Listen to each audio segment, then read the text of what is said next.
Pernahkah Anda berpikir bahwa orang yang paling berkuasa dalam sejarah justru adalah mereka yang tampak paling tidak menonjol? Izinkan saya memulai dengan pernyataan kontroversial. Ieyasu Tokugawa, sang pendiri shogunat yang memerintah Jepang selama 250 tahun, bukanlah seorang jenderal ulung yang selalu menang dalam pertempuran. Ia justru sering kalah, sering melarikan diri, dan bahkan pernah dianggap sebagai musuh nomor satu yang harus dibunuh. Namun, di saat para samurai yang gagah berani mati muda di medan laga, dialah yang akhirnya berdiri di puncak tertinggi, menguasai seluruh Jepang. Bagaimana bisa? Apa rahasia terbesarnya?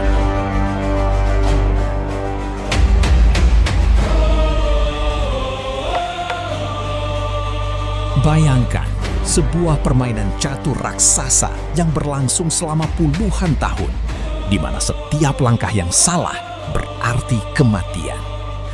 Ieyasu adalah pemain catur yang tidak pernah terburu-buru. Ia tidak selalu mengambil bidak lawan dengan dramatis. Ia lebih sering menunggu, mengamati, dan memposisikan dirinya dengan sabar, hingga lawan tidak sadar bahwa mereka telah dikelilingi. Mari kita telusuri kisahnya dari titik paling nadir.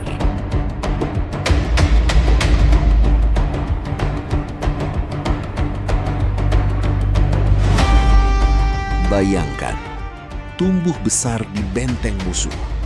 Setiap pasang mata yang menatapnya adalah mata yang bisa mencabut nyawanya kapan saja. Di tempat pengasingan itu, Takechio kecil belajar membaca dunia bukan dari buku, melainkan dari gerak-gerik para penjaganya. Pengalaman pahit ini menempa jiwanya menjadi sekeras batu karang di dasar samudera. Ia belajar satu hal yang kelak mengubah sejarah. Kepercayaan adalah barang yang terlalu mahal, dan kelangsungan hidup adalah prioritas di atas segalanya.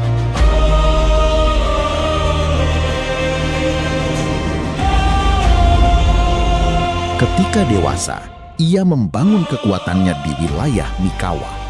Ia tahu ia belum cukup kuat untuk menantang matahari. Maka, ia memilih menjadi bayang-bayang yang patuh di bawah Oda Nobunaga dan Toyotomi Hideyoshi.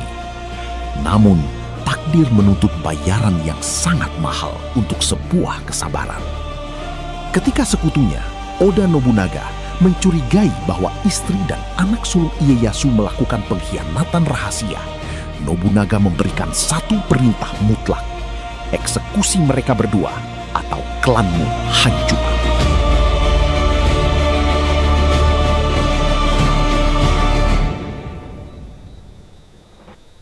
Di titik ini, ego seorang pria normal akan memilih untuk memberontak dan mati dalam kehormatan. Tapi tidak dengan Ieyasu. Dia mengambil keputusan yang paling kejam sekaligus paling mustahil. Dia memerintahkan kematian anak kandung dan istrinya sendiri. Setiap tetes darah keluarganya yang tumpah malam itu tidak ia tangisi. Darah itu ia jadikan semen untuk memperkokoh fondasi kekuasaannya. Ieyasu menelan dendamnya bulat-bulat, tersenyum di depan Nobunaga, dan terus melangkah. Ia membuktikan pada dunia, untuk mengalahkan waktu, seseorang harus mampu membunuh perasaannya sendiri.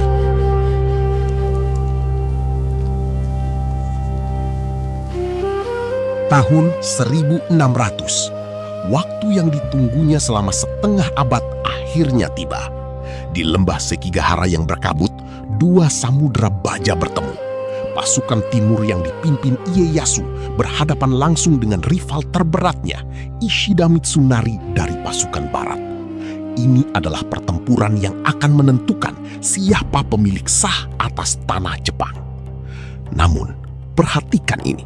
Kemenangan Ieyasu di Sekigahara bukanlah karena katananya yang paling tajam atau taktik militernya yang paling spektakuler.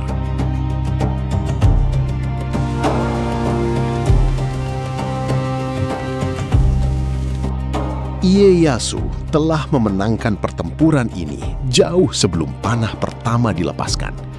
Selama berbulan-bulan, ia menggunakan senjatanya yang paling mematikan, tinta, kertas, dan rumor. Ia menyuap emosi para jenderal lawan, menyebarkan janji-janji manis, dan mengeksploitasi ketakutan mereka. Maka, ketika genderang perang berbunyi, di saat pasukan barat mengira mereka akan menang, jenderal-jenderal kunci mereka justru diam membeku dan sebagian berbalik arah menusuk klan mereka sendiri dari belakang. Sekigahara bukanlah kemenangan senjata, melainkan kemenangan pikiran yang dingin dan kelicikan yang terstruktur.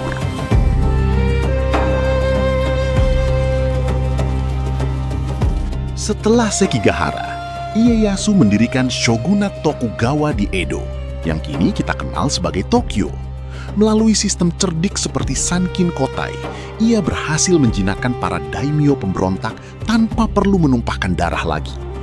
Ia mengubah Jepang dari negara yang selalu berperang menjadi negara yang fokus pada budaya, ekonomi, dan kedamaian selama 250 tahun. Di masa tuanya, sang pendaki gunung ini merenung dan menuliskan sebuah wasiat yang sangat mendalam. Hidup manusia itu seperti berjalan di atas es yang tipis. Satu langkah yang salah, maka semuanya akan hancur.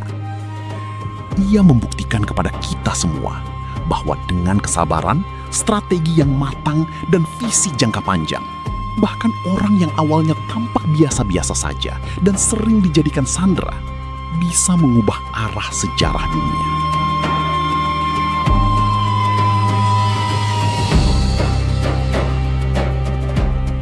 Kisah Ieyasu mengingatkan kita bahwa dalam kehidupan ini, kita seringkali tergoda untuk mencari kemenangan yang cepat dan dramatis. Namun, terkadang jalan yang lebih baik adalah jalan yang tenang, penuh perhitungan, dan tidak terburu-buru. Jika Anda menikmati perjalanan sejarah yang penuh strategi ini, jangan ragu untuk memberikan like pada video ini. Komentar di bawah, bagaimana menurut Anda? Apakah keputusan Ieyasu mengorbankan keluarganya demi masa depan klan adalah tindakan yang jenius atau justru terlalu kejam? Jangan lupa untuk share video ini ke teman-teman Anda, dan yang terpenting, klik tombol subscribe dan nyalakan loncengnya agar Anda tidak ketinggalan kisah-kisah luar biasa lainnya dari Myth and Fact. Terima kasih telah menonton, dan sampai jumpa di narasi berikutnya.